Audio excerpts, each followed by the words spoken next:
1. During a home health aide training session, an adult learner states, "I've been doing this job for years. I don't need to learn this."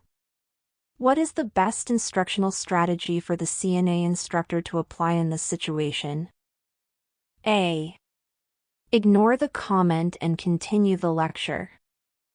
B. Use peer teaching to validate the learner's experience while reinforcing course objectives. C. Assign remedial work to the learner to reinforce authority. D. Move the learner to a different group to prevent disruption. 2. A CNA instructor is evaluating a student's ability to transfer a patient using a gait belt. Which method best ensures accurate assessment of performance? A. Asking the student to explain the process verbally. B. Reviewing the student's written notes. C. Observing the student while using a performance checklist. D. Providing a multiple-choice quiz on transfer techniques. 3. Which of the following best represents an essential principle of adult learning? A. Adults require constant external motivation to engage. B. Adults prefer content presented through memorization. C. Adults bring prior experiences and prefer learning that is problem-centered. D. Adults learn best when exposed to lengthy lectures without interruption. 4. An instructor is planning a home health aide curriculum. What is the first step in aligning the curriculum with regulatory standards? A. Interviewing experienced aides for feedback. B. Reviewing past student evaluations. C. Consulting federal and state training regulations. D. Adding multimedia materials to improve engagement. 5. In a clinical setting, a CNA instructor notices a student repeatedly forgets to wash hands before patient care. What is the most appropriate response? A. Remove the student from clinical training. B. Document the infraction and report to the Board of Nursing. C. Re-educate the student immediately and provide supervised practice. D. Assign a written essay on infection control. 6. The most effective method for a CNA instructor to provide feedback to adult learners is A. Publicly announcing performance ratings at the end of class. B. Providing feedback only on final assessments. C. Offering timely, specific, and private feedback tied to learning objectives. D. Using standardized phrases regardless of individual performance. 7. Which of the following is the most legally defensible method for documenting student performance in a CNA HHA training program? A. Narrative notes written at the end of the course. B. Daily sign-in sheets. C. Objective skill checklists tied to specific competencies. D. Verbal confirmation from the clinical site supervisor. 8. When creating a new module on palliative care, what should the instructor do to address adult learning styles? A. Deliver the module through a required textbook reading only. B. Include a mix of case studies, discussions, and hands-on simulations. C. Use an online quiz only. D. Mandate memorization of palliative terminology. 9. A CNA HHA instructor must comply with which of the following to maintain regulatory compliance? A. Personal judgment on curriculum needs. B. Student preferences for instructional methods. C. Federal OBRA and state-specific training requirements. D. Employer requests for abbreviated training.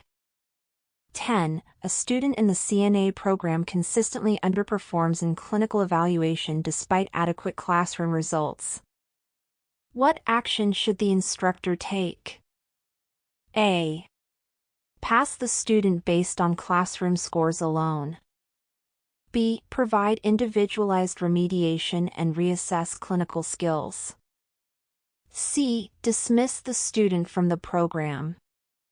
D. Ignore the discrepancy to maintain enrollment numbers.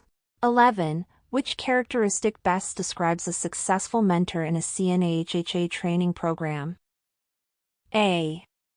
Focused strictly on task completion. B. Directs all teaching through instructor-led lectures. C. Models professional behavior and supports critical thinking. D. Relies on peer pressure to ensure compliance. 12. Which strategy best supports CNA instructors in evaluating effective domain competencies? A. Timing how long tasks take. B. Administering written exams only. C. Observing empathy and communication during role plays and clinicals.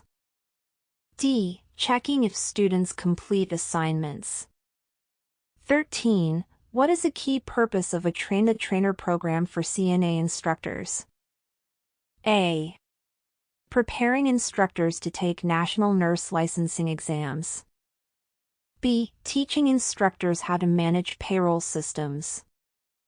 C. Equipping instructors to deliver standardized CNA education and supervise clinical practice.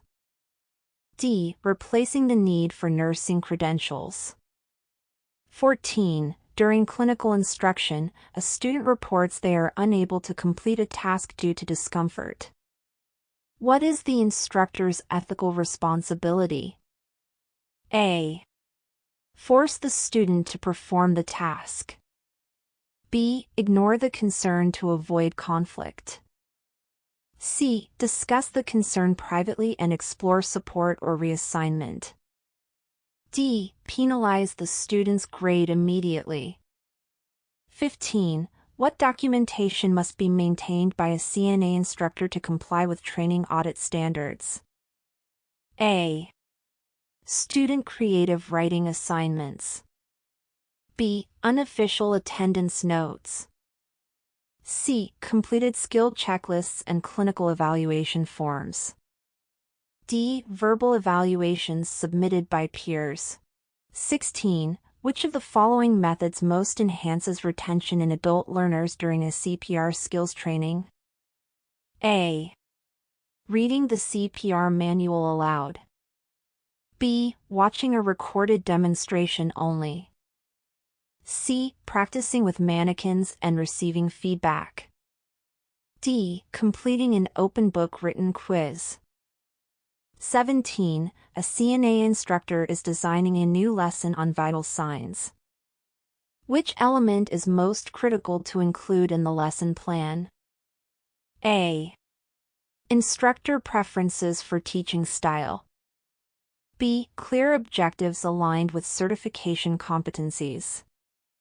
C. Personal anecdotes from the instructor. D. A review of past student grades.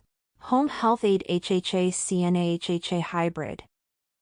The Home Health Aide HHA CNA HHA Hybrid test is a comprehensive assessment designed to evaluate the knowledge, skills, and competencies required for individuals serving as certified nursing assistant CNAs with additional training and responsibilities in home healthcare settings. This exam measures a candidate's proficiency in patient care, safety, infection control, communication, and the promotion of independence in home-based environments. The hybrid test also focuses on understanding adult learning principles, clinical instruction, regulatory compliance, and mentoring techniques, especially for those pursuing instructor or supervisory roles. It ensures that candidates are fully prepared to deliver high-quality, compassionate care in clients' homes while adhering to federal and state regulations. Here are the top 5 beneficial uses of the sample exam. 1. Credential validation.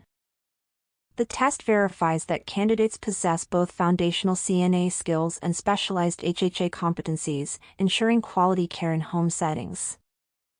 2. Workforce readiness. It prepares individuals for real-world scenarios in home care, emphasizing patient safety, autonomy, and communication skills essential for unsupervised care. 3. Instructor qualification. For those aiming to teach or supervise, the test assesses knowledge in adult learning, clinical instruction, and regulatory compliance, supporting the development of competent future aides. 4. Regulatory compliance. The exam ensures that training and practice meet federal and state standards, reducing legal risks for facilities and instructors. 5. Career advancement. Passing the test opens pathways for professional growth, including supervisory roles, teaching positions, and specialized care assignments.